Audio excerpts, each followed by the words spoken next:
Okay. I mean, not join in this Okay. That's all right. section, Yeah, that's but okay. he says meeting, I think. Okay, it's okay. Yeah, my former PhD student, Dr. Muntaka, is now on board. He's with Salihin and Oh, Co. So okay. in case there are questions from the students on the actual technology, how it's being used, he will be able to answer, inshallah. Yeah. Oh, okay, good, good. Yeah. Okay, thank you, thank you. Okay. Okay, wait, is about 14 students. Mm. Okay. So how's situation in Malaysia, Prof, Not about not so COVID-19? not so good, huh? Not so Ah, good. Yeah. also What in about Indonesia? Indonesia. Oh, Indonesia? okay. I think Indonesia also not so good, doctor. Not so good, yeah. Yeah, because it's very high number for COVID-19. So we are now we call that we are doing lecturing we're doing lecture in the at home, work from Ah, home. So yeah, everything yeah, a meeting at home. So we cannot yeah, join in the university, but yeah. for like what we call that big meeting, Mm-mm. so we have to join in the university, but for the short meeting I think just through online. I see, I see. Yeah. I do not know. I think teaching online sometimes is a big challenge. Yeah, So, yeah. yeah, So sometimes we cannot change the climate into class true, offline and change true, to the climate through online. true. So it is quite difficult to deliver what Yeah, we call yeah. that the spirit, the spirit. That's right.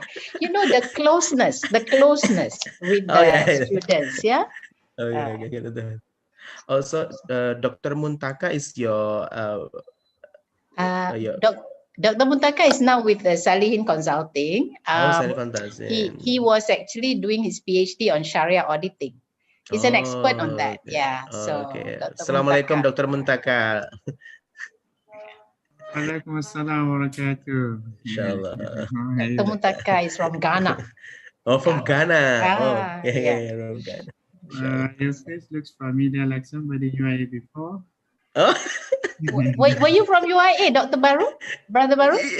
yeah, I'm UIA under supervision of the Muslim.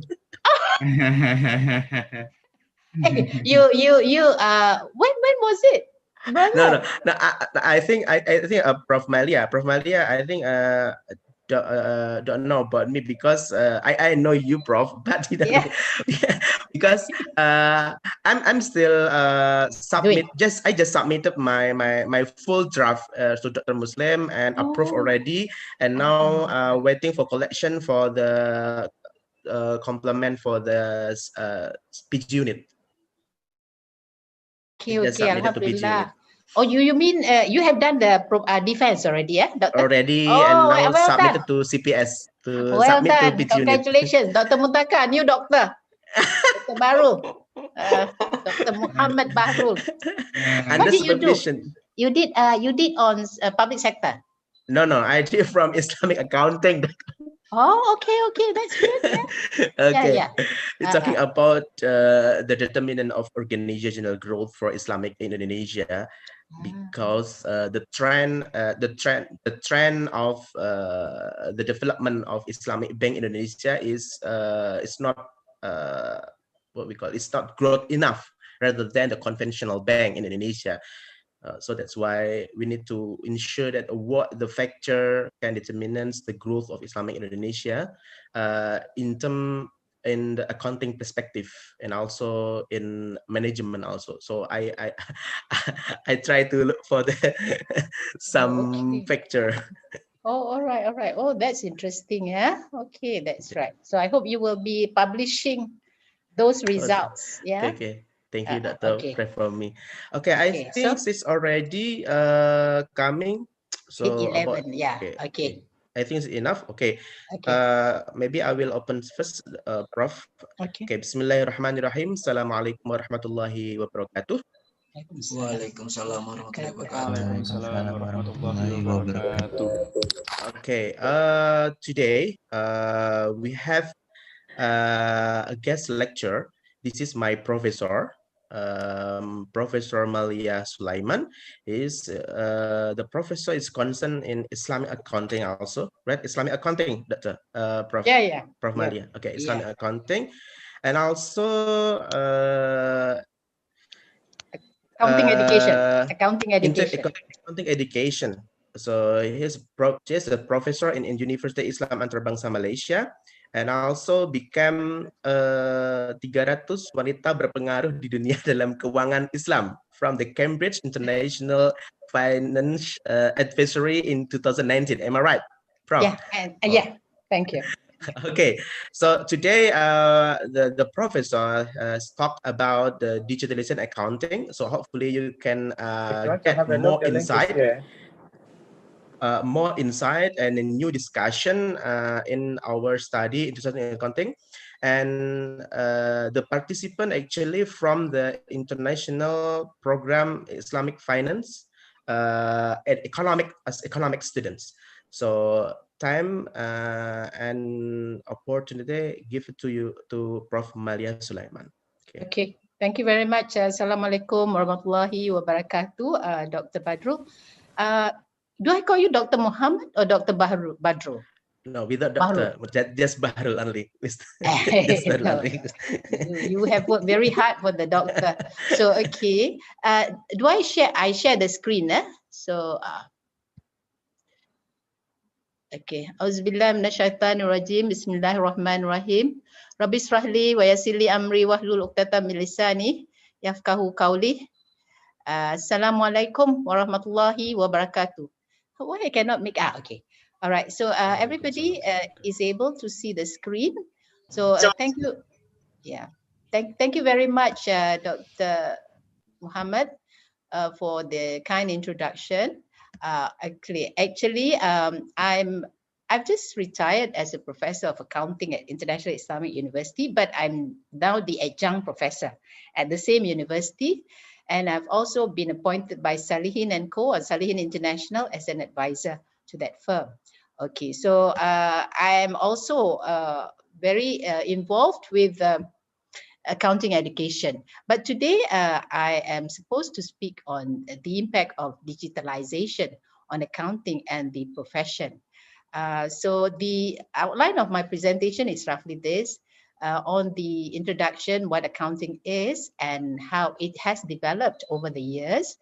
And then, of course, many people may confuse with the terms digitization and digitalization. So we have a brief discussion on that. And then digitalization, how do professional bodies actually respond to this?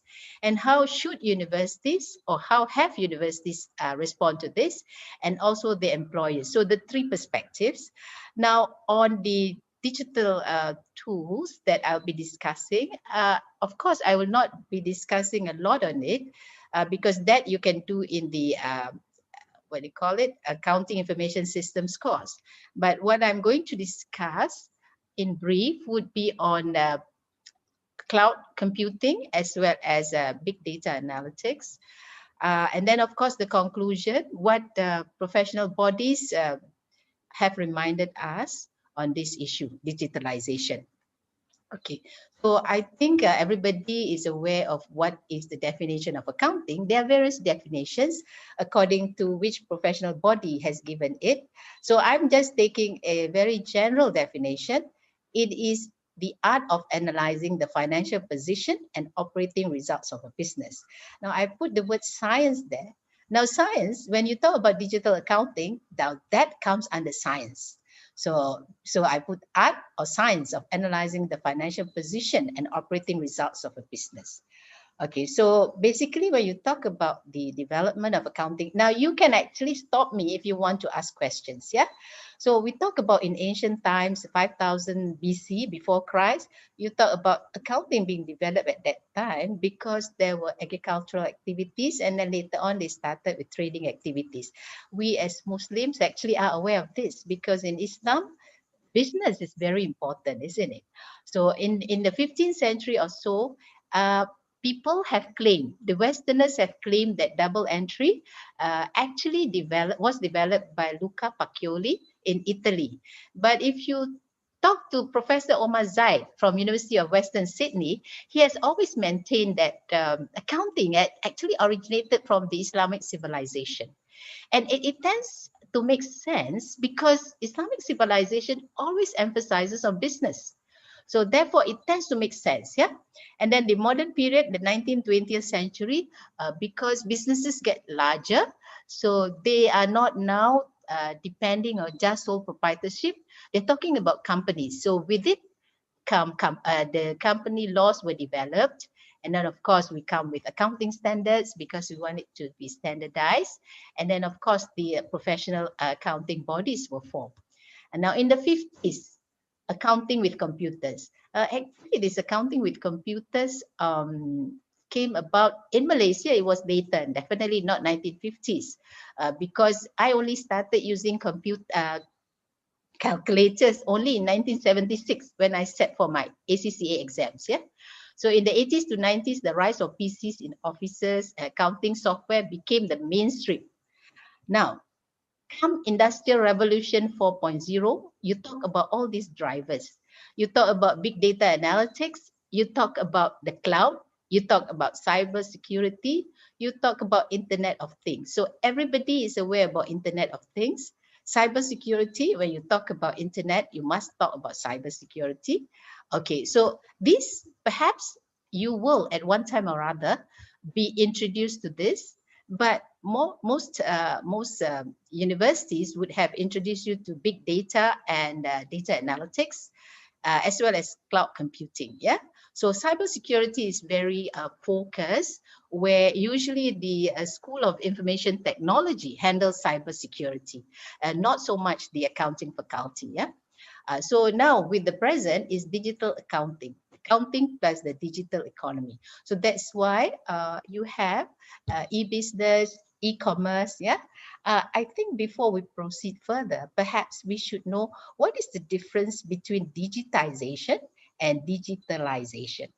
Okay, if you talk about digitization, it is just converting from the analog to digital, the existing data and documents. So what do you mean? For example, if you scan a photograph or converting a paper report to a PDF and then put it in soft copy, now that is digitization. So you have now in libraries throughout the world or in the universities where PhD theses are now no more in hard copies. They have been digitized into soft copies. So that's digitization. What about digitalization? It is the use of digital technologies to change a business model and provide new revenues and value producing opportunities. So digitalization is beyond digitization. So digitization is part of digitalization.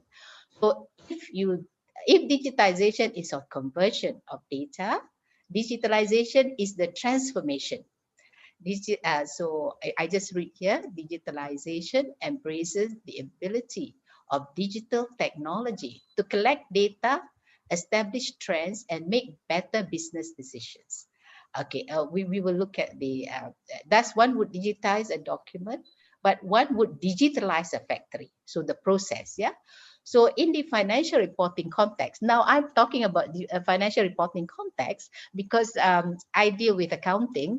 So I talk about financial reporting context here. So you would digitize a report, but you would digitalize your organization's data collection process on the development of the reports. Okay, so how you are going to come up with the report, that is the digitalization process. Okay, this digitalization, the digital agenda is transforming our lives in many ways. I think often we are introduced to new technologies in our daily lives. For example, banking now. You do banking online. So I've never thought of doing banking online because I don't trust internet. But now I have to, because banks now expect you to do your transactions online. Yeah. And then how businesses are being conducted now are very different. And all of you know that, especially you all are young. So you are so familiar with buying things on the internet. I only started buying things on the internet during this pandemic because I am stuck at home. So I cannot go out. So I had to learn how to buy online. But for you all, I know you all use online, yeah? Okay, so Helen Brand says this, and she said, the ability to navigate these transitions is fundamental to continuing to be successful as accountancy and finance professionals.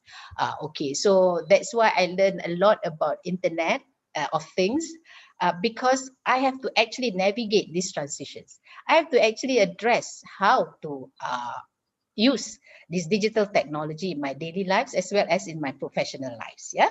So digitalization and the changing business models, most businesses now happen online. You know, even marketing, you don't have to go physically, you can buy. But of course, many of us do not really trust when you want to buy grocery items. Want to buy vegetables, you do not know. When you go there, you can choose.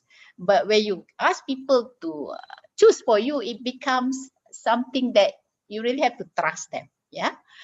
Faster, more dynamic and flexible, lower overheads and prerequisites. Yeah.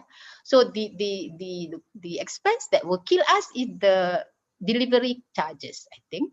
So other than that, sometimes, you know, when you order online, the cost of the food is only 10 ringgit, $10, let's say, but the delivery is about 8 ringgit. So, you know, you just cannot order online for that kind of food. Yeah. So these are some of the challenges. So if you talk about banks, banks are moving from traditional bricks and mortar to a digital bank. And their cost structure is more on spending on security, because banking transactions, they're very, very confidential. And because it involves money, people want to hack it. So therefore, cybersecurity or security is very important for banks. Everybody knows about Uber, Grab, and Gojek. Yeah. So their business models is really fantastic. For me, when Uber and Grab came into Malaysian scene, I was very happy, because I go to meetings in Kuala Lumpur and I don't like to drive my own car. So I have to wait for taxis. Taxis were the most unreliable form of transportation in Malaysia before Uber and Grab. Gojek is for Malaysia, Indonesia, Gojek. So I really felt that, you know, they are really doing a service with this digital technology. Uber and Grab have actually entered the transportation business. Shopee, I do not know whether you all have Shopee. That one is like Amazon, and then Airbnb and Lazada. So we just look at two, you know, like Uber. Uber has a very simple system. If you want to be a driver or a customer of Uber, you just have to click on their icon. So they actually supply, or Uber facilitates 15 million rides a day without owning a single cab. One would have never thought of this, isn't it? If you want to be a taxi driver, you must own a taxi. But with Uber, they actually provide transportation business. They are in the transportation business, but they don't own a single taxi. So this is right. But I think now they do have some taxis that they actually lease it to drivers. But you know, those days we never thought of this. Now we have this, right? And it's so simple to book an Uber ride or a Gojek ride. So this is the Internet of Things. Airbnb. Now, I do not know about you all, whether you are familiar with this. Airbnb is the Uber of accommodation. So it is so easy to actually book accommodation, and it's cheaper. And one thing I like about Airbnb is that you can actually be immersed in the culture of the locals. Meaning to say, you stay in somebody's house, you can be introduced to the culture better than if you stay in a hotel. So Airbnb is actually serving a different set of customers, yeah, and they are doing very well actually. So impact and accounting and the profession. Digital economy is the trend. What is the impact on accounting and the accountancy profession? In this data-centric world, why do we say data-centric? Data is powerful, because from those data, you can actually decide on what business to actually enhance. Yeah. So in this data-centric world, the core value of accountants would be to ensure the completeness, existence, and accuracy of data. So data is everywhere, but you must actually ensure that data is relevant. What you collect is relevant, that it really exists, and the accuracy of that data. And using such data to enhance performance. This is the core value of the accountant. Yeah. So if you talk about the technology evolution in accounting, just now we talked about development accounting. If you talk about technology here, you're talking about this one, 19th century, you have adding machines. 20th century, you have calculators and computers. And the 21st century, you have trends in cloud computing, big data, mobile and social collaboration. So this is what we are facing. Okay, all right.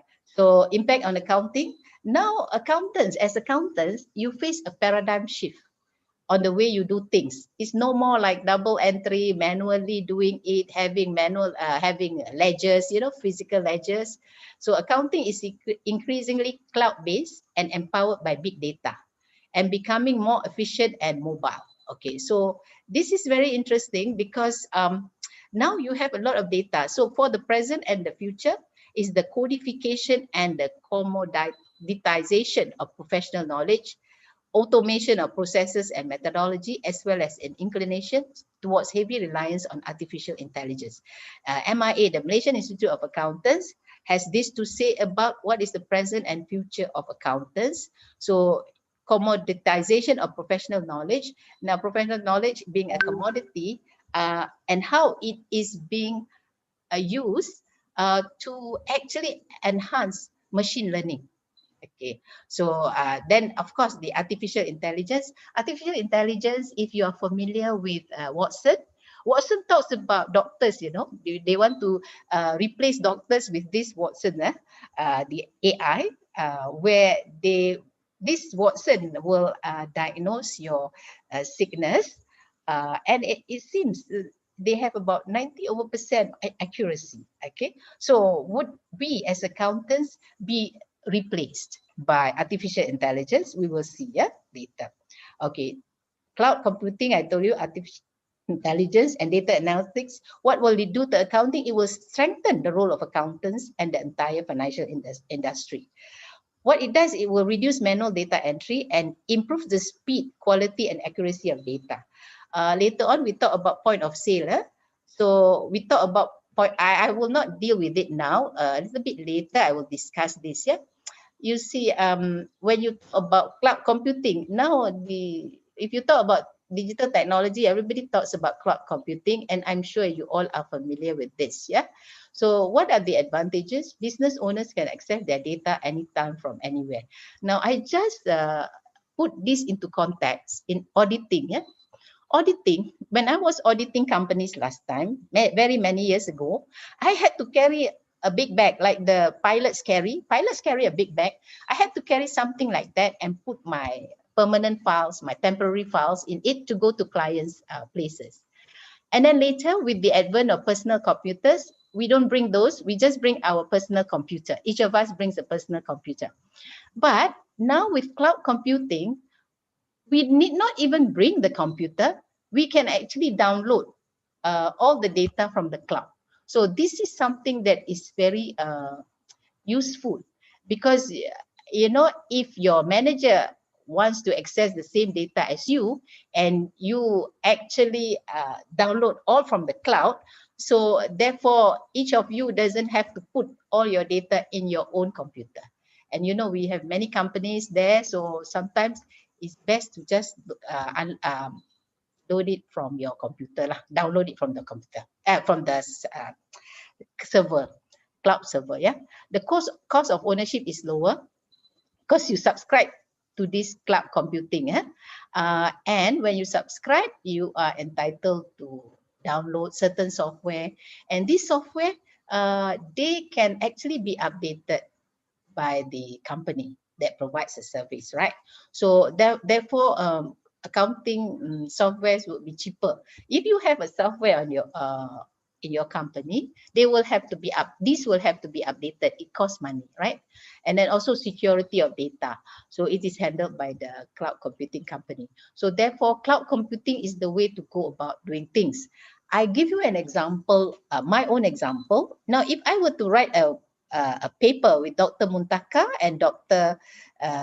Muhammad Bahrul, if I put the article in the cloud, Dr. Bahrul and myself and Muntaka, Dr. Muntaka can actually edit maybe at the same time or different times. And every time we download it, we get the latest version. So there is no necessity to say, okay, Dr. Baru, you do first the editing, and then after that I do, and then after that Dr. Muntaka will do the final one. So we don't have to do that. From the cloud, everybody can download it, and then we get the latest version. So this is the beauty of cloud computing, that in auditing, actually, it is most useful. Yeah. Okay. Now, these are cloud computing. You can read if you like, because I'll be giving the slides to you all if you want to know more about cloud computing. Big data and data analytics.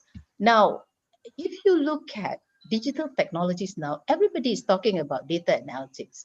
So what they're saying is that organizations that survive and thrive are those that understand how the changes in technology affect their business model, address these disruptive forces, and attend to their customers' changing behavior. So data is the key to doing business. Data is king. So as accountants, ability to use data to understand the business environment in real time will add value to your customers. So therefore now, when we talk about data and data analytics, you have to actually learn how to go about applying this technology. Yeah. So I just give you a brief outline of data analytics. There are 4 types of data analytics. One is descriptive analytics. When you have collected the data, you have a descriptive report where you categorize sales, you categorize expenses and all those. So this is after the fact kind. Diagnostic, why did it happen? So you will have all those reports from those data that you have collected, and then you want to know why it happens. Now I give you an example of a particular company. Let's say what is famous in Indonesia, the supermarket chain. For us, we have Aeon big. Okay, so if they have 10 branches in Kuala Lumpur itself, if they want to get the report, they can have it real time. Meaning to say, from the, the cashier, when you have point of sale, the cashier will scan the barcode, and then it will translate into the sales. I mean, you don't have to do double entry. And for the 10 branches, you can get the amount of sales real time, because you're using this system, big data system. Yeah. And then how you go about doing it is when you have prepared the reports, and then you want to find out any variances from yesterday's sales. So you can do it every day and every hour. This is all real time. Yeah. Predictive, what's going to happen? That means if you have suddenly in a particular day you have a lot of sales on mask, pandemic. So what is going to happen? You're going to predict the demand for mask is going to go up further because of the pandemic. So you would have to make sure that you have got the suppliers supplying you with those masks, face masks.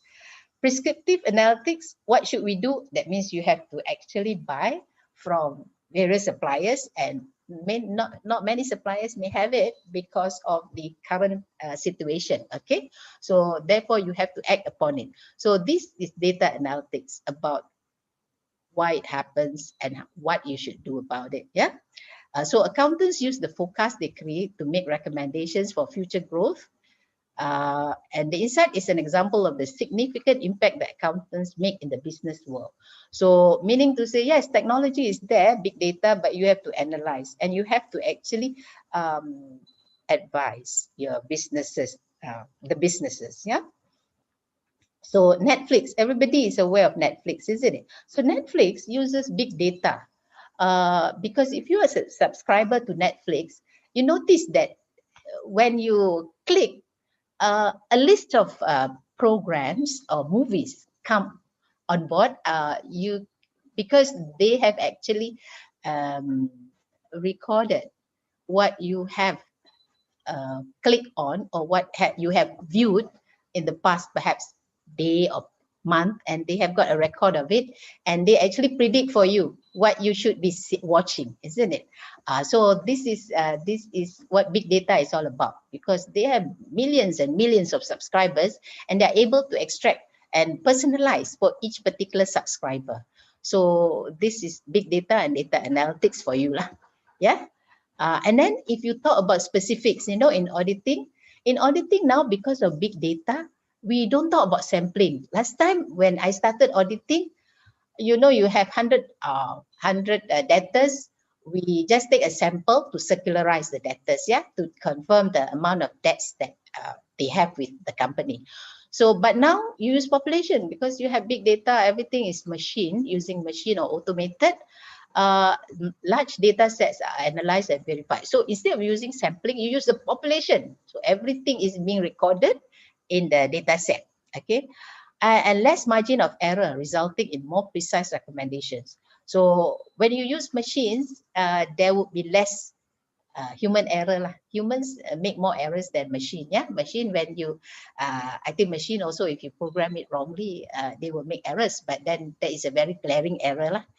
Now, use of drones in stock take. Muntaka is very familiar with this. Yeah, use of drones in stock take. I have never audited a plantation, but if you audit a plantation, you actually have to count the trees. Okay, so can you imagine if you go to an estate and you have to count the trees, physically count the trees? So it will take a long time, and then in the heat and all that. So now they use drones in stock take, and it's more accurate. Yeah, accounting. You talk about point of sale data entry. Like just now I mentioned to you, where the cashier, when he scanned the barcode, it immediately translates into your accounting, or it immediately goes to your accounting system where the sales are being credited and you debit cash, yeah, something like that. And you can actually afford real-time reporting, like I mentioned just now, real-time reporting. And then taxation. Taxation also, they do have they use data science to quickly analyze complex taxation questions. In fact, I think later on, if you want to ask Dr. Muntaka, they may have some AI, artificial intelligence, where you just submit all the what do you call it, the criteria, and then when it comes out, it will tell you whether you should go ahead with the investment or not, based on the taxation aspects. Yeah, taxation is a big thing with companies because you can save millions through having correct taxation what do you call it, advice. Yeah, okay. And then impact on accounting, the efficiency. Digitalization will actually make your work to be more efficient and more effective. Audits, but companies now expect audits to be both more efficient and also of increasing quality, because they know that you have big data, you have this machine learning, and you have all these tools that can actually make your work easier. But what you need to do is the human touch lah, when you analyze. Yeah, when you analyze, then you have to do that. Now, the question that comes to mind always would be, will accountants be replaced? Now, at the lower level, the routine and repetitive tasks, yeah, you can digitize or eliminate, yeah. But at the higher level, where you have to analyze the reports, this is where your skills are needed. Actually, you have to be more creative, and you have to learn additional skills, right? So now, as an accountant, you cannot be familiar only with accounting. You must be familiar with businesses. Okay, how a business runs. You must be jack of all trades. Yeah, so that is important. In this digital world, you cannot just concentrate on accounting. So increase in advisory services, because you are actually being an advisor to companies. Being an advisor doesn't mean, oh, you have to keep these books, you have to keep that books. You have to actually show them how to enhance the performance of your client. Yeah. But the need for human accountings would not go away anytime soon.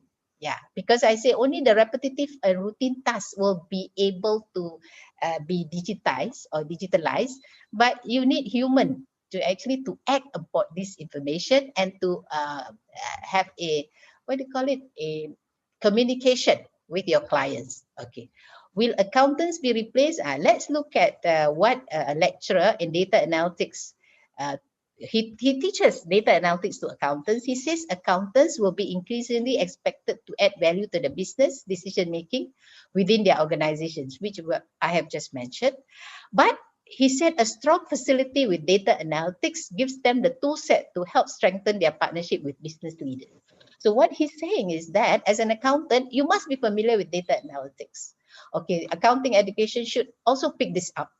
Okay, use of data analytics will enable accountants to help businesses uncover valuable insights within their financials, identify process improvements that can increase efficiency and better manage risk.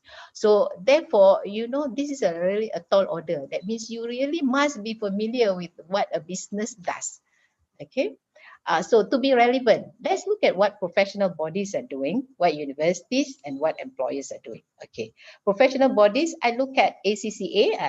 I'm a member of the Association of Chartered Certified Accountants, and then the Malaysian Institute of Accountants. Okay, in 2016, so professional bodies always will be interested to find out what make them relevant or what do they need to do to make them relevant. Okay, ACCA in 2016 conducted a research examining the skills that accountants need to have to remain relevant and came up with 7 skills. These are the 7 skills: experience, intelligence, creativity, digital knowledge, must be emotional, must have a vision. And then, of course, at the core is the technical and ethical competences. One thing I must stress, as an accountant, the ethical perspective is very, very important. If you don't have, look at Enron.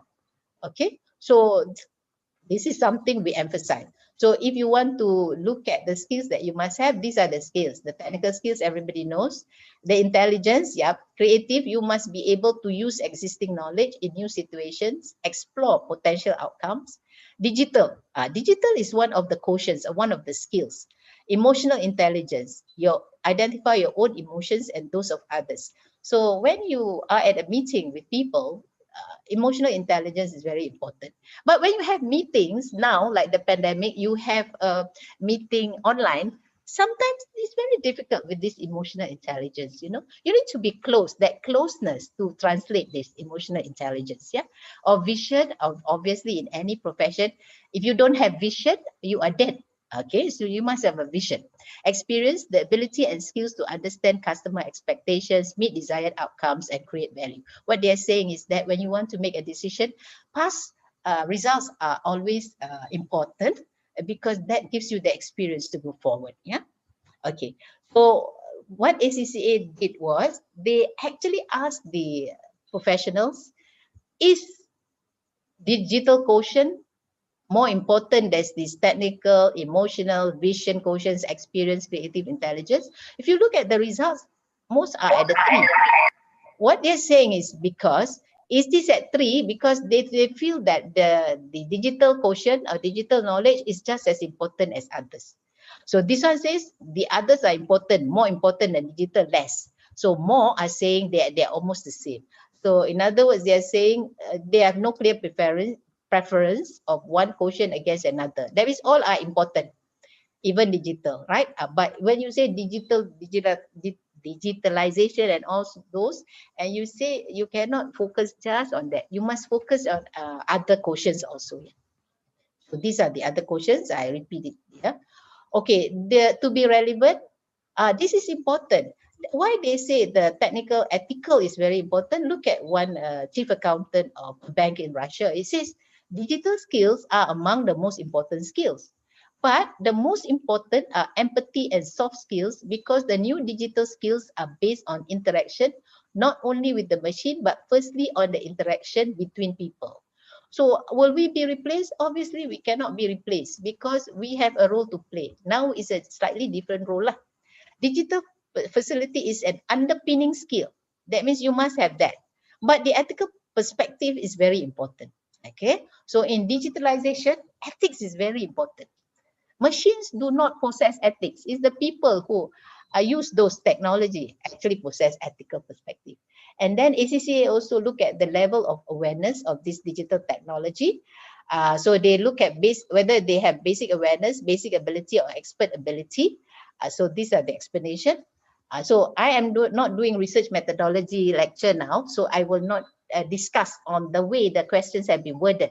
But in a nutshell, what they are asking is that, do you have such capabilities? These digital technologies, enterprise resource planning, spreadsheet, analytics, data visualization. So expert ability, many say they are expert on spreadsheet.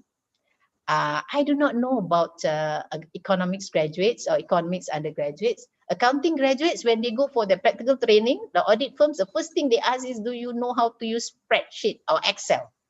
So most they say no basic. Actually, Excel, there are a lot of properties there that you can make use of. Yeah. So therefore, spreadsheet is very important. Now you look at what is this? Robotics. Robotics expert ability. Very few have expert ability on robotics. Why is ACCA interested to know about this?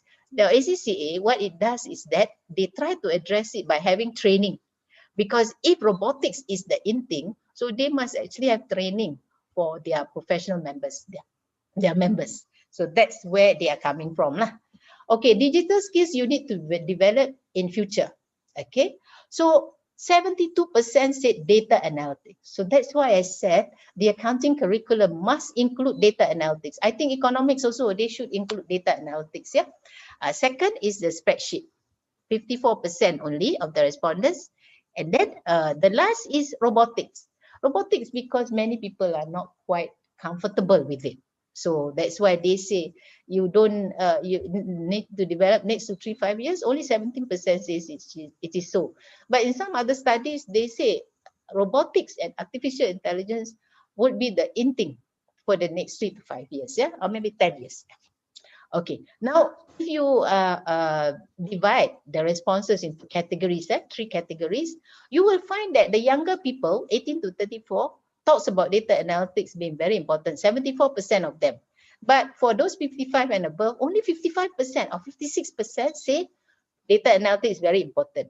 But when you look at data governance and cybersecurity, which one has the highest response? This, the above 55. Why is it so? Because older people like me, we distrust machine. Okay, so therefore, cybersecurity to us is very important. If the data is not secured, that means there's no use for it. But with the younger people, they take it for granted that security is there. So therefore, it's not as important as data analytics. Okay, so this is very interesting finding amongst the categories of respondents. Okay, and then they talk about importance of data analytics. They look at the countries. Now, I'm sorry, Indonesia is not shown here.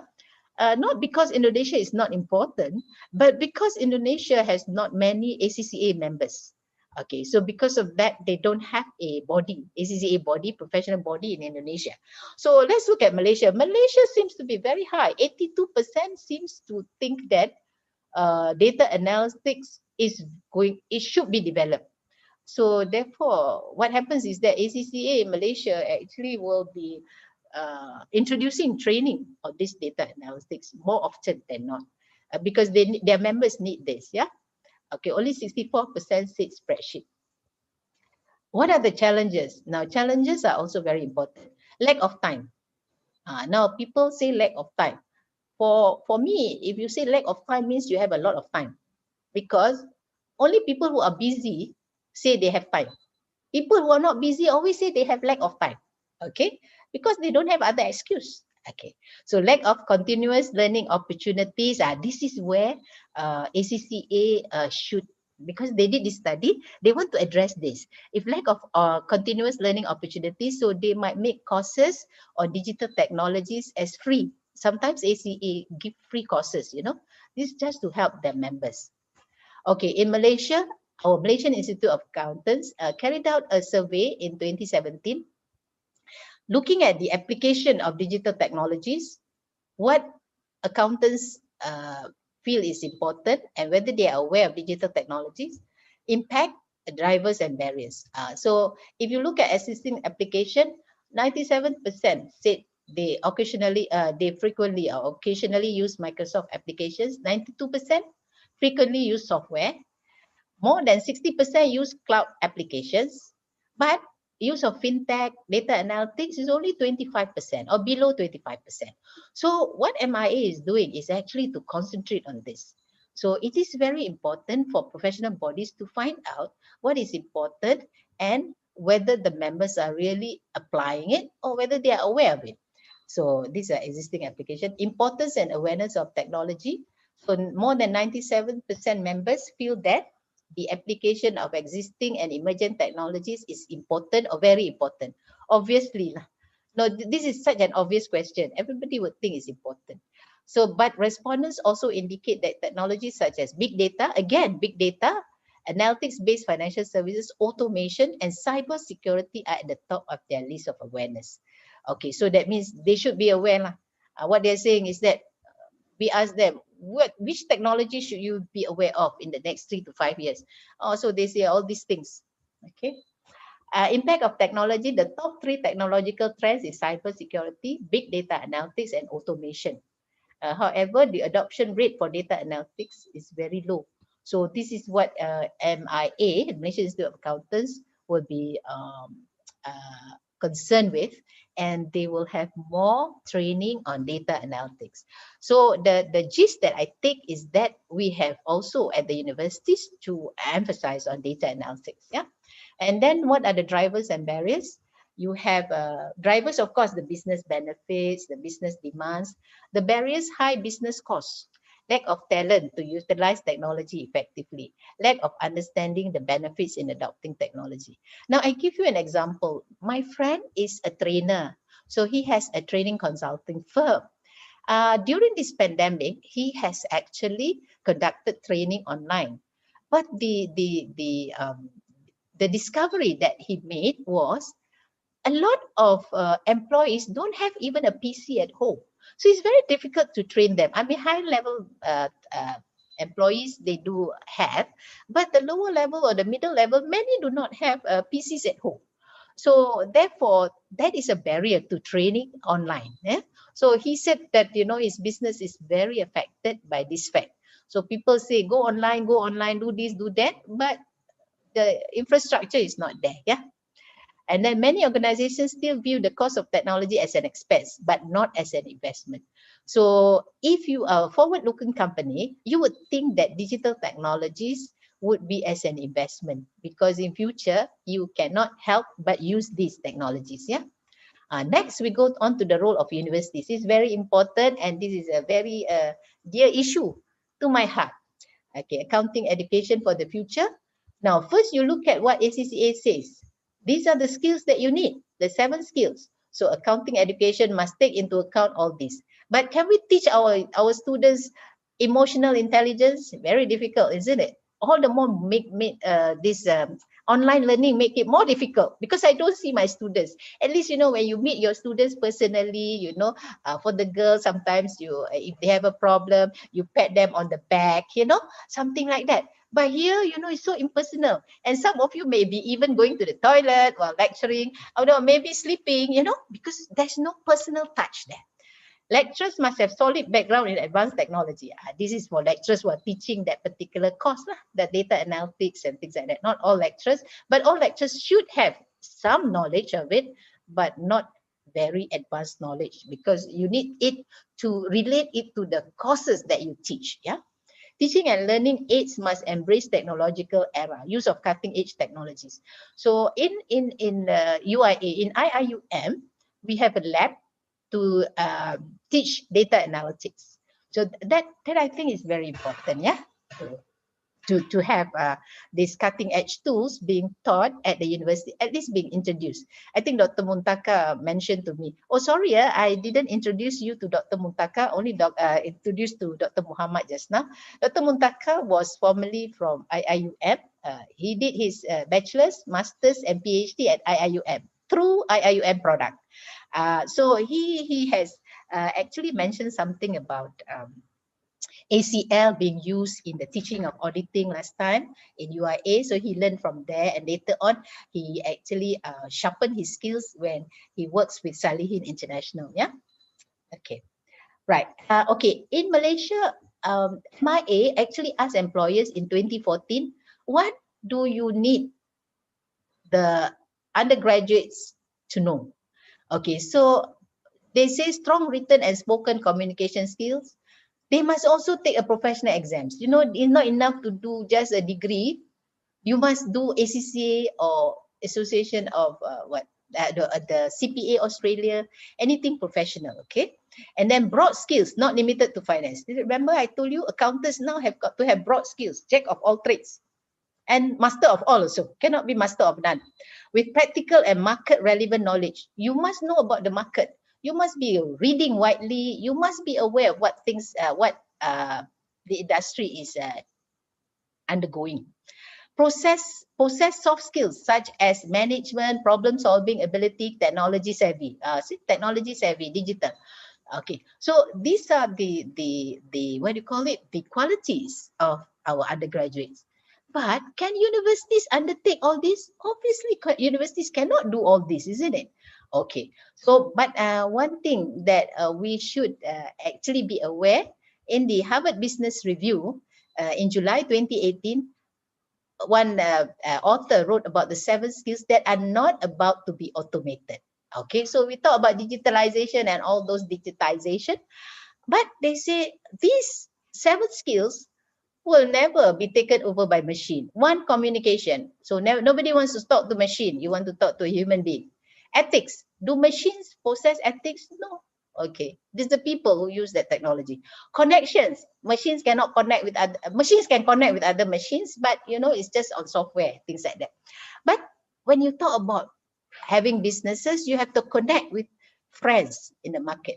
So people say to be successful is not what you know only, is who you know. So this is very important. Teaching.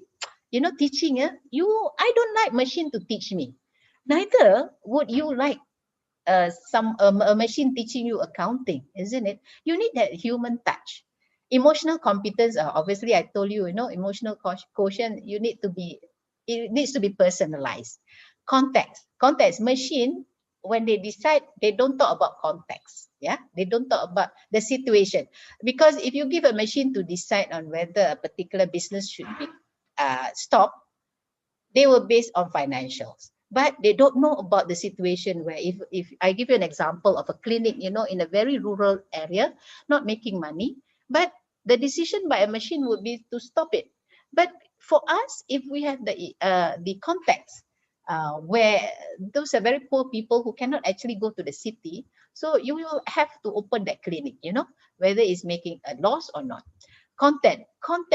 If you are a human being, you can actually search for a lot of materials on a particular issue, So the content is limitless. But machines, the content will be what you have programmed it to have. So this, according to Harvard Business Review, the author said, these are the skills that are not about to be automated. Accountants and graduates should be developing skills that robots and machines will never have.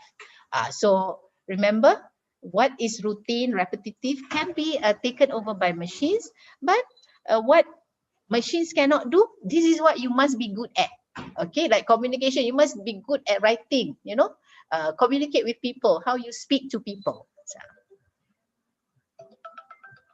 Okay, so accounting education are skills to be taught: machine learning, analytics, programming. Oh, mind you, I'm not sure whether our IIUM actually does programming. For me, in my program in US, when I did my master's, I did programming, and I actually don't quite like it. It's quite difficult. Again, Zhang et al. Say include business analytics, blockchain, and aspects of IT, such as data mining and machine learning. Here, I'm just telling you what people perceive as important for us to teach in universities. And then student-centered learning. Encourage students to learn how to learn for future personal development. Student-centered learning, it is ideal because you know each student's what do you call it, good points, bad points, and how you can harness their qualities to ensure that they have positive learning experiences. But you will look at the challenges. The challenges, faculty members lack the expertise and experience. Yeah, of course, we were trained when there was no digitalization. So therefore now we have to be retrained. But retraining costs money and cost time. So this is something that the universities have to look into, and the employers later on, when we discuss employers, have got to come in to help. Too many courses in the accounting curriculum. I do not know about Indonesia. In Malaysia, we have 140 credit hours for an accounting program, including 12 hours practical training. So that means 128. You divide by 3, Can you imagine how many subjects there are? 128 divided by 3, that will be about 40 over courses. If you compare with ACCA, they have about 16 courses. So, you know, this is a professional exam. A university course has 40 over courses.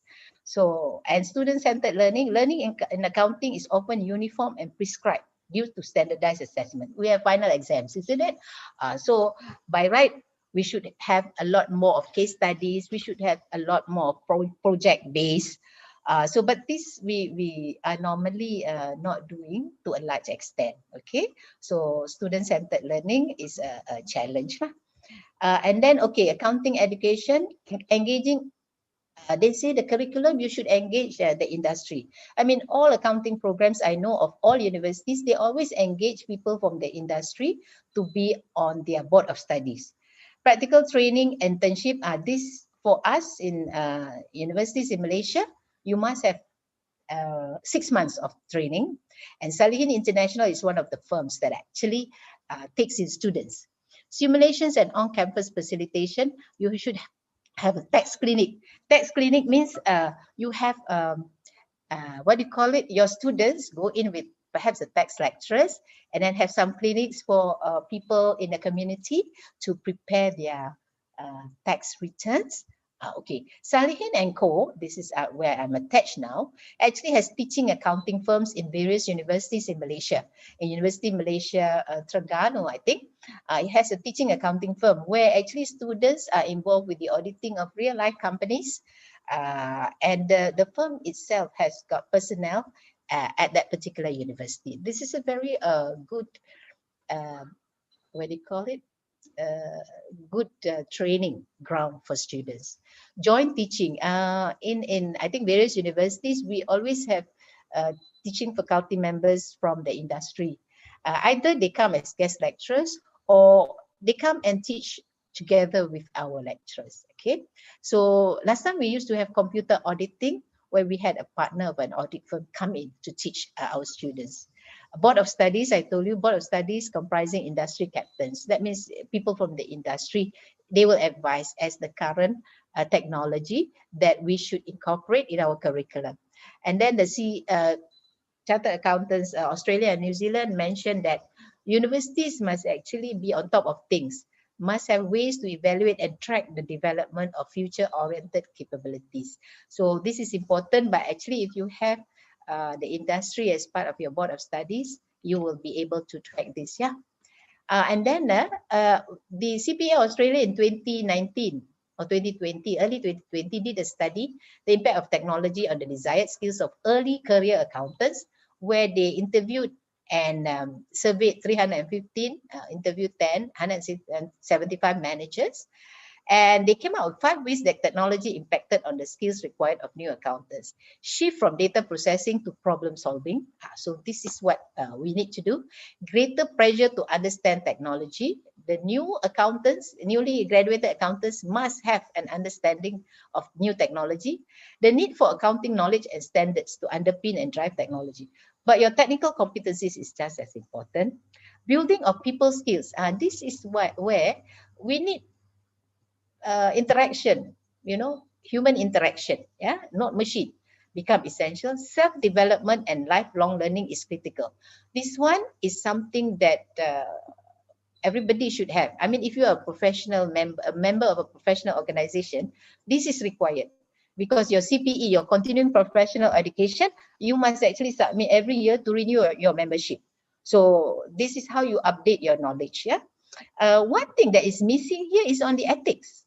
So if you see ACCA, you see MIA, they talk about ethics. Now the CPA Australia in their study didn't come out with one ethical perspective. So skills that you require is you must be ethical to be an accountant. Okay, role of employers, And Dr. Baru, tell me if I have to stop. Role of employers, okay. 5 minutes. 5 minutes. 5 minutes? Okay. Yeah, 5 minutes. Entry-level accountants cannot be expected to arrive in the workplace, be given data and simply get on with it. What O'Connell et al. Say is that we at the university cannot give you ready-made accountants. You must have, the employer must have a role also. They need to be carefully inducted. That means the new employees must be trained. and then to reskill if needed, and according to the environment of your business. So therefore, a university graduate cannot be a ready-made accountant. The employers must have a role to play. They need to learn the lower level tasks which are now automated, as well as be trained to work with blockchain and cloud-based software. So employers must have a role in this. We cannot just depend on universities. And then, of course, these are my suggestions. Okay, hold on. Okay, hold on. Entry-level accountants can okay, collaborate with universities in training. That's one I said about industry coming in to teach with us, team teaching. Be a member of the board of studies, actively involved in students' activities, and perhaps the industry can sponsor big data labs, data analytics lab, or they can sponsor, sports. These are all about education, isn't it? So employers cannot leave to the lecturers at the universities to do it. Employers must come hand in hand. Professional bodies must come hand in hand to to uh, to enhance the accounting education, in the university. Okay, now finally, to be relevant, we have some CFO saying we are living in a time when there will be a new type of professional, a digital accountant. Who is a digital accountant? He understands how to process data like an IT professional and then analyze it like a finance professional so that they can give a solution to the general manager to improve the business. So this is more advisory, but you must use the technology.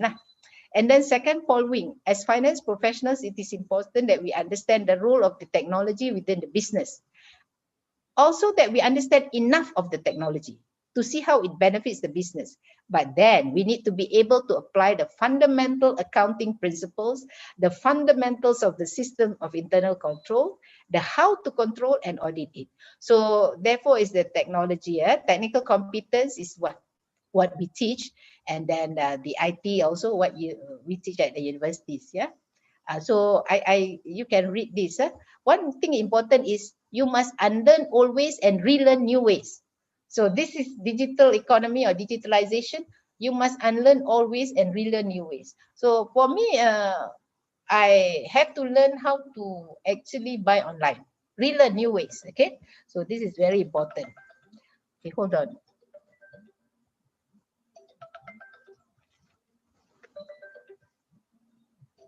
Sorry, my phone. I want to switch it off. I cannot. Okay. Okay, Prof. Okay. All right. To stay relevant. Okay. So accountants in the era of digitalization. This one is from MIA. What accountants should do, what the professional body should do. Okay. Principle 1, Principle 2, Principle 3, Principle 4, Principle 5. So you can also read this because I have lack of time. Okay. So this is Helen Brand again. We need to embrace the new changes, embrace the new business models. And then she says, doing that is a journey of continuous learning, one that we cannot afford to ignore. ACCA has come up with this developmental journey, what you as accountants should know. So I will not read it. You all can read it. So one of the things is that manage the impact on ourselves and others of this continuous change. Okay. Conclusion. So I just say the conclusion. If one is to position the accountant in the context of digital transformation, it is the combination of their digital and business skills with their background in the technical and ethical skills. This will provide the accountant with a clear advantage. Okay. So in a nutshell, this is like the technical and ethical, the digital, the business skills. This is the optimal point. So you need to know all to become what do you call it? Somebody that can contribute to the organization, right? Okay, so I will stop at this point. If there are any questions, can you just ask me? If I'm not able to answer, my former student, a doctor now, Dr. Muntaka will be able to help me. Okay, stop share. I will stop share this.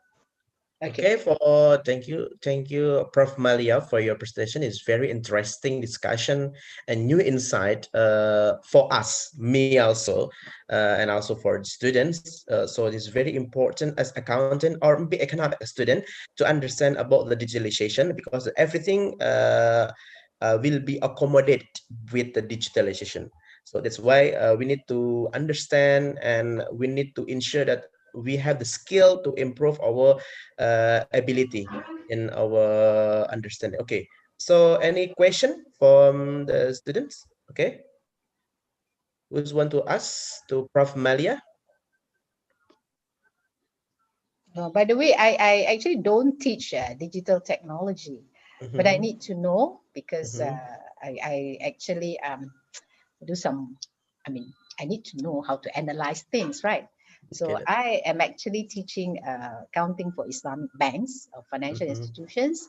And I am also interested in environmental accounting, Oh, something that I do. amazing. Yeah.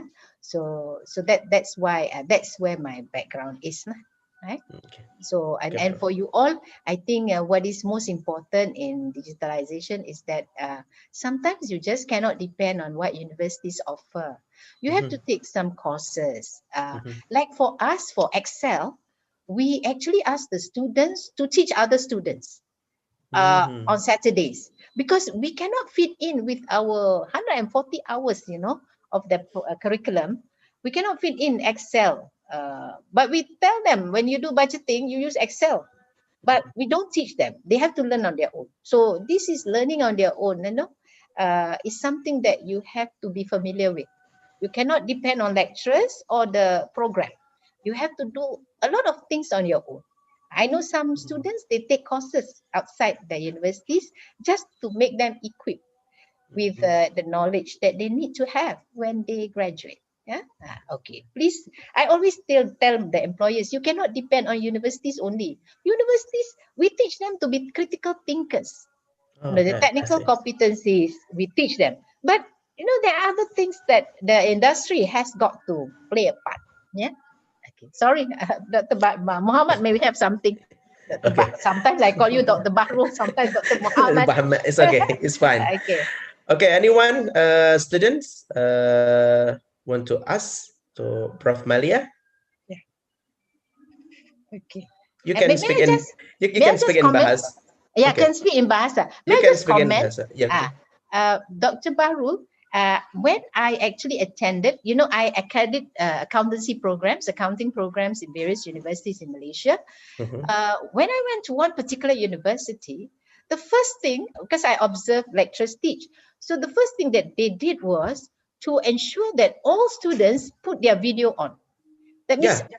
the lecturers must see their faces. So can I see all the faces, please? Okay. This is So special for you. yeah, because Dr. Bahrul, this should be the what do you call it? This should be the practice, the SOP, standard operating procedure. When you go to a class, everybody must be on the video, so the lecturers see. So after that incident, when I go for my classes, everybody must switch on. Yeah.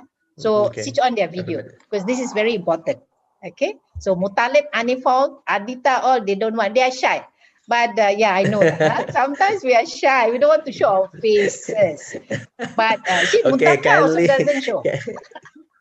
Muntaka Okay, also doesn't Mutalib. show. Okay. Dr. Baru, it's okay. Go ahead. Okay, I think I remember Dr. Muntaka because I met already, I think, nearby the surau, I think. But I I know. forgot it. Really, he just wrote like some conclusion at first. I don't know. I'm not sure, but I don't know. Dr. Muntaka is remember me or not. Dr. Muntaka, I'm not sure whether he's there. You see, that's the other thing. If you don't switch on the video, you can be anywhere. Okay. Anyone? More Anyone can ask questions? something? Questions to Prof. Maliah? You can ask me on any other things also. No need on Okay. digitalization also. Okay. Anything you want. Prof. Maliah is ready. Yeah. I'm ready. I like to be interacting with students. So that's Okay. why after I retired, I am an adjunct professor. Retired already, Prof. I've retired from teaching in UIA, but I'm an adjunct professor there where I teach certain topics lah. Yeah. Okay. And I'm actually with part-time with Salihin International as an advisor to them, and I do some training for them. Okay, guys. Anyone? ask the question to the Mm. Prof. Maliah? No This is very question. interesting. But you all like, Anything. yeah. Do you all like this online thing? Online, sometimes I like because I don't have to go to the university, you know. I don't have to go, but I don't like this time because I cannot go to UMY. Otherwise, Okay. I would have gone to Yogyakarta and meet with you all. Okay. So online, that's a challenge, you know. Yeah, okay. So sometimes it's good, sometimes it's not good. Yeah. But like I said, that personal touch. I know people who are teaching consolidated accounts, they don't like this online thing. They say it's very difficult to teach consolidated accounts using online. So they are waiting for this pandemic to be over. And some students also, they don't like this online thing all the time. Maybe out of 14 weeks, maybe 2, 3 weeks online, but the others are all face to face. It's very important, yeah. So challenges of online. Challenges. Okay, anyone? Ayo, siapa yang biasa tanya? Yeah, Saya nak tanya siapa boleh? Boleh. Boleh, boleh apapun tanya. boleh. Ya, boleh Ah, tanya apapun pun boleh. mau Betul. datang ke Malaysia, mau belajar pun boleh. Continue Boleh. studies, like Dr. Muhammad Fahru. Prof. Maliah speak in Malay. Ya, saya boleh. Abdul Rahman and Mutalib, you know how to speak Malay? Ah, Boleh? Cakap Melayu boleh? Cannot, boleh lah Speak cakap English. Melayu boleh. I think Malay is the easiest language, Dr. Bahru. Very easy language. I learn also from Malaysia. But Okay, Indonesian, siapa yang tanya? Ayo, siapa boleh? tak ada. Okay, I think I will ask the question, Prof. Maliah. So I think our latest discussion with my student is talking about the fraud, internal control, and cash, but in a nutshell. So not full, deeply talking about the fraud and also internal control and cash. So we know that we have the fraud triangle, talking about the three factors that contribute to fraudulent activity, such as opportunity and financial pressure and rationalization. So as accountant, how we know that about the which document that this maybe the original or maybe the fake document, because this is quite hard to what we call to know which document, because all everything by the digital. So for example, for the reporting, the digital, and also, so I think the pandemic COVID-19 for everything is digital. So how we can, as accountants, to understand and we know which document, or maybe this is a fake document or this original document, so we can ensure that the comment is very accurate and also is can responsible to our job, something like that. Okay, I thank you, Dr. Baru. I think that's a very good question, but maybe Dr. Muntaka, if he's there, he can add to this. For me, if you're talking about the documents or data, from the documents, the data being extracted, it is always from past experience. You know, if you see that your normal sales past years was, let's say, 100 million, and suddenly during this pandemic is 250 million, there is something wrong with the documents. One of the things that you can detect is that because it is unusually large as compared to prior years. So that is one of the things that you can check. So in data analytics, you have all this data and you can actually compare with previous years. So for me, that is a telltale sign, meaning to say if you have unusually large sales now as compared to previous years. So some documents have been fraud. Yeah. For expenses, again, you know, you are actually comparing with previous year's expenses. Like if you do data analytics, you talk about prescriptive, you talk about descriptive, and then you talk about diagnostic, right? So it is at the diagnostic part that you will actually determine whether this data can be relied upon. Okay, so diagnostic, and then after, if you think that it can be relied upon, then you talk about the prescriptive. What can happen in future from the diagnostic? You can forecast. Okay, and then we talk about that. Yeah. So to me is that Muntaka, are you there? Muntaka is not here. he's there, but he's not physically there. So, so this is what I'm afraid of, you know. Yes, you know, when we teach and we call one person and then that person didn't answer, and then at the end of the class, that person will write to me and say, Madam, Yeah, the actually I same was in the situation like toilet. me. The same situation in Indonesia like that. Okay, the Yeah. same situation. So sometimes I call someone. Okay, Igrecia, are you there? Not No, there. I think I didn't see. I know that sometimes it's Not called. there. Okay, I think the problem is with connection. I think. Yeah, sometimes it's connection. Yeah. Okay. Right, Muntaka is not there. He promised me that he would be there for the 1.5 hour session. Because I think in the during pandemic COVID-19, because a lot of document they're trying to make duplicate the document and some approval sign, but this is not the approval sign the person, but I think the another person make the approval sign. So it is very harmful. It is very danger to make sure the document. So that's why sometimes, for example, I try to make approval for my thesis my student. So sometimes who is the sign this one? Is this me or he or she? Who is the sign this? Because sometimes approval by digital. So they try to crop the sign and they to put in the blank what we call that blank document, and then they try to sign. So it's very harmful. That's why Yeah. I asking to Prof. Maliah, because sometimes I still confused how to accommodate what we call the what we call the situation about COVID-19, about Hmm. fake document and the original the Yeah. documents to ensure that. Yeah. Okay. I think, Dr. Bahrul, I think that question would be more appropriate to an IT specialist, you know, Mm-hmm. because the IT specialist would enable us or would be able to tell us exactly what they look for in that digitized signature.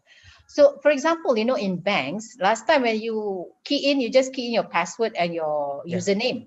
But Mm-hmm. now there is a phrase, isn't it? Yeah, So that phrase, is an yes. added security measure. Now, in the Mm-hmm. case of digitized signature, yeah, I see a problem there, you know. So how do you determine that that is the person that actually Mm-hmm. signs it? Now, actually, like for my claims now, I use a digitized signature. So, but what they can actually check is whether that document actually comes from my email address. So Yeah. if it comes from my email address, 90% is Maliah. Okay, so that's it. So I see a problem with this digital technology, which Mm-hmm. cybersecurity is very important. Therefore, you know, in accounting schools, they don't teach cybersecurity, but in IT schools, they teach. So actually, we should actually harness the expertise from IT and to talk about these fake documents. For me, it's just using data analytics to detect that. But in IT, there must be a way to detect fake documents. Yeah. Okay, So okay. like digitized signature, you know, it's quite difficult. The other thing, you know, I'm telling all students now. Now we found that in exams, a lot of cheating took place. See. How does a lecturer detect it? Now, a lecturer marks 150 scripts. When I mark one, and then after the 50th script, I see the same one. So, you know, this is copying, isn't it? Yeah. But if I mark one, I see 10 others. It must be from the internet. So, therefore, you know, this cheating is something that's why they say in digital technology, every time they emphasize on ethics, right? Mm-hmm. So, because the likelihood of students cheating is there. Because sometimes you don't want to cheat, but then it's so easy, you know. So, yeah, you cheat. But, you know, they don't think that lecturers are actually very smart, Dr. Baro. We are very smart people. But actually, we can check. We can check, you know. Yeah. They all always ask, how do you know, madam? Okay, I said, you know, I'm the lecturer here. I'm not a student. Okay, I know what you are doing. So therefore, this is another issue, you know, with technology, exams using digital technology. I do not know how to overcome it. We actually It's ask okay, the doctor. students to actually what you know. We ask the students to write and say, "I will not cheat." But Yeah, yeah. you can just write. So And So you mean that, Prof. Maliah, so you mean Yeah. that we are as accountants or maybe as economic student, so we need to go the formal education for learning about the technology, or we just like short course, join the short course to improve our skill, or like that? So how to Yeah. improve our skill in technology? I think if like big data, I think the Mm-hmm. universities should pick it up as a course. Okay. So most universities are Mm. picking it up. But there might be some other things like robotics that we do not do. But if you Mm-hmm. want to have an awareness of it, you can go for short courses or, 1 or 2 day Mm. courses just to be aware, because you are Mm. not going to manage the robots, but you need to know Yeah, what yeah. they can do. So these are the things. But with data analytics, I think there's no excuse. All accounting programs should incorporate that because they do Mhm. it for auditing, yeah, data analytics in auditing, internal auditing. So therefore, that one, I think all universities must do it. Must. Okay, okay. Uh, Oke. must. Ayo, siapa yang mau tanya, teman-teman? Waduh, nih saya yang Yeah, tanya nih. yeah. Dr. Ayo. Bahrul, this is the first time in for Indonesian students lah. Indonesian students, whenever I lecture, before I finish, they already raise their hands to ask questions. It's the first time Oke. that I don't have questions from Indonesian students. Oh, Indonesian Masya students are Allah. very active. I really like Ah, lecturing to ayo. Indonesian students. They're very active. But not today. So, ayo siapa nih? Yes, Today, what happened this day? because Ayo it's teman-teman, internet. saya mau tanya nih. Udah, raise your hand. Ya. Ayo, dia Early yang mau tanya, Gracia. Ayo, Barik Ariba. Sometimes you asking. Oke, Muhammad Aji Putra. Ayo, siapa yang mau tanya? Silakan. You can speak in bahasa also. It's okay. Yeah, yeah. Bahasa or English you want. I understand. Bahasa Indonesia pun boleh. Bahasa Malaysia pun boleh. Boleh. Boleh. Semua Silakan mau boleh. tanya. Tak nak Tak apalah. Maybe if you ask also, I Ayo. cannot answer. That's why. That's God's way of telling me. No questions because you may not be able to answer. They shy, I think, because it's the first semester. Their first semester? Their first semester? Yeah, the first semester. Okay. All right. The first First semester. semester. The first semester, but actually, they are like the millennial students. They are closely with the technology, so it's very easy to use the technology. So that's why the IPIF trying to make easy to understand accounting as in the perspective in economic student through digitalization, because digital is very easy to understand by them. Oke, silakan. Dia Erli mau tanya sesuatu? Gracia, yang biasa tanya ini, I think this is yang biasa tanya, Prof. As usually is Gracia Putri, Dia Erli, Barik Aribat sometimes. Syah So ya? Muhammad Aji Putra, Adi Sena, ayo, silakan. Mau tanya apa? Ini profesor loh, Profesor Maliah, the Prof International. So this is she is a scholar. So I think you have to ask Profesor, really. Ini kalian sudah didatangkan dari Malaysia jauh-jauh oleh IPIF, kok nggak ada yang tanya, malah dosennya yang tanya. Masya Allah. I'm not so expert, but I like to share what I know. That's all. I like to share. That's it. And what is very dear to me is on accounting education. I still sit on the board of the education board of the Malaysian Institute of Accountants, and I do the accreditation. I look at the accounting programs in Malaysia and see whether they meet they meet a certain standard. So we actually determine that. So Okay. So the Prof Malia still in IIUM or yes, now I have an office in outside? IIUM. So because I'm an adjunct professor. So adjunct, I do not know. Okay. Apa dalam bahasa Indonesia? Adjunct. Professor adjunct. Adjunct. You are affiliated to the university. But you don't have to have formal teaching hours. Just do your research. Just adjunct professor. Adjoined to that. So if I want to visit other universities, I'll be recognized as someone from UIA. So that's very important. So I think Dr. Mutaka talking about the Sharia audit, right? Yeah, Dr. Muntaka is not around. I must tell him. Next time he puts it on, but he's not there. Muntaka did This is Mutalib. Mutalib. Dr. Mutalib. Dr. Mutalib. Oh, Dr. Mutalib is also from Salihin. Yeah, this is Dr. Mutalib. Waalaikumsalam wabarakatuh. So, Dr. Mutalib also does the Waalaikumsalam. Sharia auditing. Ya Allah, Dr. Mutalib, I thought you were a Masya student. Allah. Dr. Mutalib. Okay, Dr. Mutalib can talk about Dr. Sharia Mutalib. auditing. And you look different, Dr. lah. Mutalib, insyaAllah. Dr. Mutalib with the I thought you were a student. I see a Salihin there. Okay. Okay, I think Mutaka is not on the seat. He just stepped out with boss just now. For Sharia audit, I think the what do you want me to say about Sharia audit? Do you use technology? Yeah, You have this Sharia. we are involved in one or two technology. We have in-house IT team that build our technology, and they will also use caseware for our audit engagement. But we for Sharia, we don't really use IT for now because basically we are involved in a review, not necessarily the audit for now. We are still doing Sharia review, not Sharia audit. But however, we can utilize technology for audit in our conventional audit activities.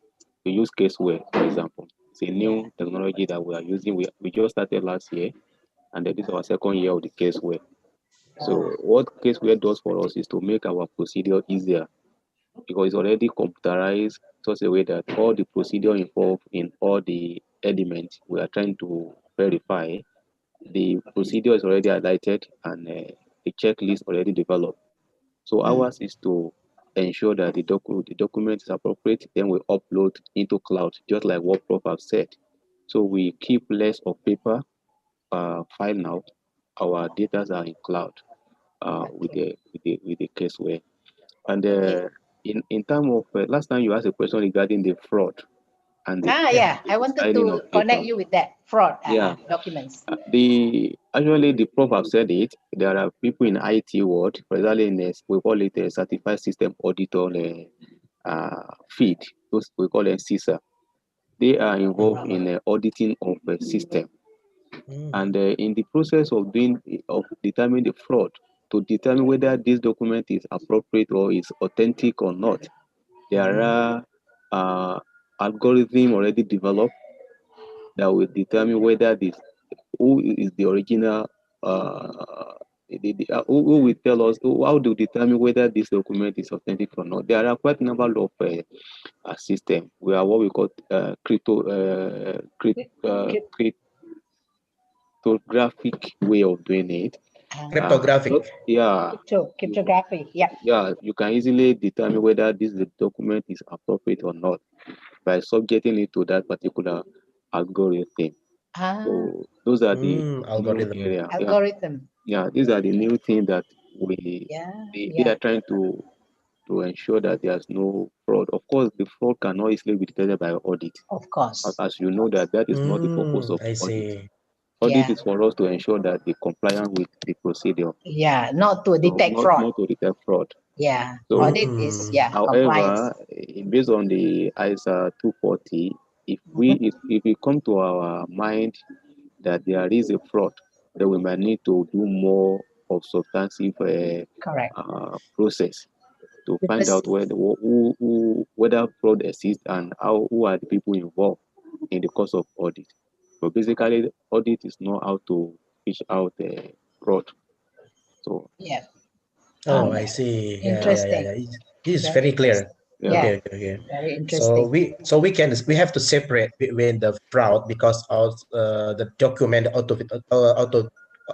we call authentication and also the fraud. Yeah, they are not the same. But of course, in this pandemic era, a lot of things were done remotely from the client office because social distancing. We can't easily go to the client office. We have MCO in Malaysia, CMO like that. A lot of movement condition order. So, like what Prof said, we employ a drone in one of our assignments in one of the states here in Malaysia. We employ drone to do our stock taking from our office remotely here. But what we do basically, because there is a new development given by the MIA on how to use drone. So if you do the drone you use drone to do the audit, to do stock take, by the time we have a movement, we still need to go there and do what we call a roll forward analysis, where we are still going to confirm. Because normally there's no way we can be 100% rely on those technologies, still very new to us. So after the conditional movement was relaxed, so we went there and were able to do a roll forward, a backward analysis, and be able to establish the actual amount of the inventory in the stock, in the store of the client. So technology honestly has really assisted the discipline. Just like what Prof have said, the area that will be affected mostly are the routine job, the thing they do on daily basis, capturing of data, recording of data transaction. But when it comes to people of advisory, using of our judgmental idea, the system cannot, the IT cannot take care of that particular one. So what is now left for students, people like us who are still studying, is that we should develop our skill such a way that we can provide advisory services to the client. That is the area we can leverage on, because the system cannot do that. The system can only generate data. How to interpret it, how to read between the data, how to make meaning out of data, it still depends on the individual level of knowledge and skill. I So see. that is the Yeah. It is very clear explanation. Thank you, Dr. Mutalib Anifowase. Okay. Your face is very familiar also. I think you're familiar. How come I didn't see Dr. Bahrul and my room is next to Dr. Muslim? Yeah, I think Dr. Mutalib will still remember me. I still remember you. Okay. I think. Oh my God. My face is very okay. Dr. Mutalib graduated already in what year, Doctor? This is a long time ago. No, 2016. Yeah. So Dr. Muntaka, Muntaka, 2020. 2019 or July. so. 20. So. 20. Actually, he finished last year, but then of the pandemic and all that, this year. Yeah, he submitted this year. Yeah. Inshallah. He submitted last year, Prof. Last year, 2020. Already 2021. Oh, astaghfirullahalazim. Astaghfirullahalazim. Okay, last year. Last year already. Astaghfirullahalazim. Time flies. No, 2021. True, 2021. And then you are 1 year older.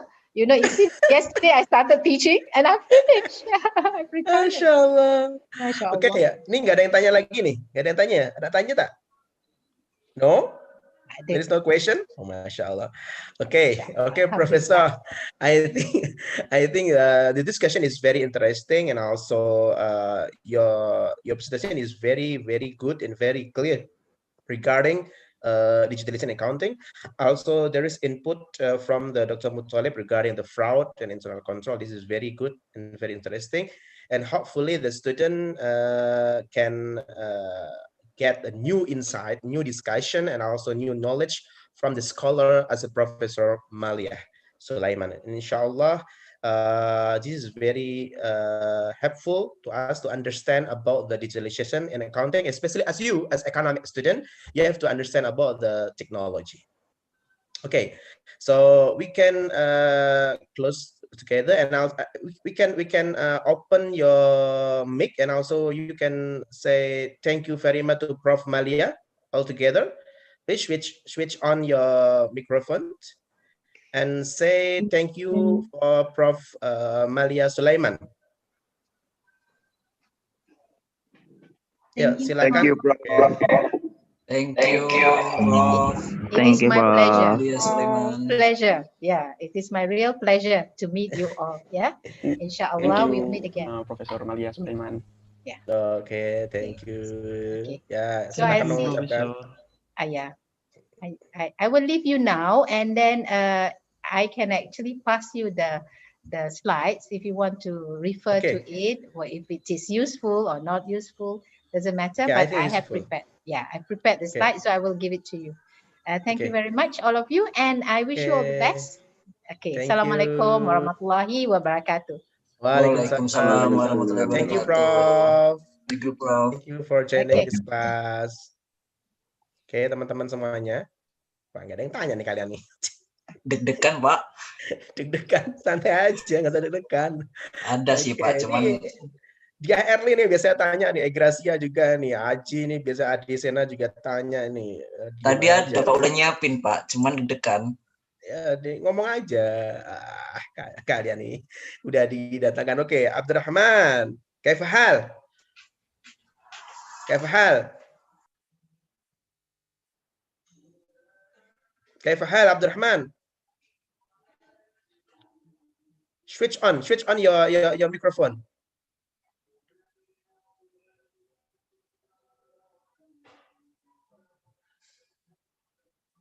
ماذا؟ لا تستطيع. ما شاء الله. أين تسكن؟ أنت في جوجة؟ هل؟ نعم في جوجة. نعم. نعم أوكي. لماذا لا تسأل؟ لماذا لا تسأل شيئا؟ لا تعرف؟ لماذا لا تسأل شيئا؟ لا تعرف؟ لا تفهم. فهمت أم لا؟ Saya bisa bahasa Arab juga loh. Siapa yang bahasa Cina? Siapa yang bahasa Cina? Siapa yang bahasa Korea siapa? Kalian ini macam-macam sama saya bisa bahasa beberapa bahasa. Oke, saya berharap teman-teman hopefully you can understand this topic, and I will share the slide inshallah after Prof Maliah sent to me. But I surprised that all of you not there is no question, so I surprised that.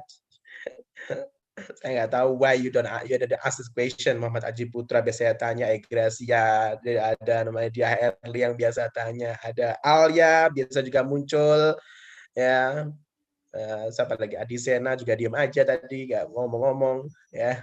Oke, lain kali tolong kalau ada pertanyaan, please you can ask the question. Don't worry, you can speak in bahasa, you can speak in. Tapi sayangnya udah nggak ada lagi guest lecture. There is no guest lecture again. So there is no guest lecture again because only once time per semester. So you guys, so hopefully someday if you have the guest lecture again, please join, and also you can ask something. Yes, you can ask maybe anything if you want. Don't shy and don't like okay, I'm shy, I don't know how to say it in English. Don't worry, you can speak in bahasa. So I think the lecture will translate to English if you don't understand in bahasa or in English. Okay, guys, thank you very much for coming. Thank you very much for joining. So see you next week, inshallah, for the last class, inshallah, hopefully. So we can join the class on next week with new topic. Okay, thank you very much. See you. Assalamualaikum warahmatullahi wabarakatuh. Waalaikumsalam. Thank you, sir. Okay. Thank you, sir. Assalamualaikum warahmatullahi wabarakatuh. Ila liqa, ma'as salamah.